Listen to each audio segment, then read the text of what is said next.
Shefi ekzekutiv i Teslas, Elon Musk, ka bërë një parashikim të guximshëm për të ardhmen e ekonomisë, duke thënë se paraja mund të mbasë rëndësinë e saj deri në vitin 2036. Sipas tij, zhvillimi i shpejtë i inteligjencës artificiale, robotëve humanoid mund të ndryshojë rrënjësisht mënyrën se si funksionon shoqëria dhe ekonomia.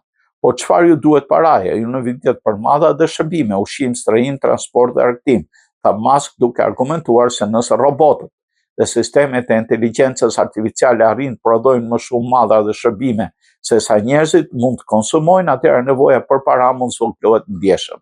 Musk ka deklaruar vazhdimisht se robotët dhe AI do të luajnë një rol kryesor në të ardhmen. Ai beson se makinat autonome dhe robotët humanoid mund të kryejnë një pjesë të madhe të punëve fizike dhe industriale, duke rritur ndjeshëm prodhimin global. Megjithatë, ekspertë ekonomistë dhe teknologjistë kanë pikpamje të ndryshme për këtë skenar. Shumë prej tyre theksojnë se edhe në një botë me automatizim të lartë mbetet gjithnjë çështje si shpërndarja e pasurisë, pronësia e teknologjisë dhe mënyra si njerëzit do të qenë qasje tek burimet. Deklarata e Musk ka rihapur debatin mbi ndikimin afatgjatë të inteligjencës artificiale nëse përparimi teknologjik mund të sjellë një ekonomi ku roli tradicional i paras ndryshon.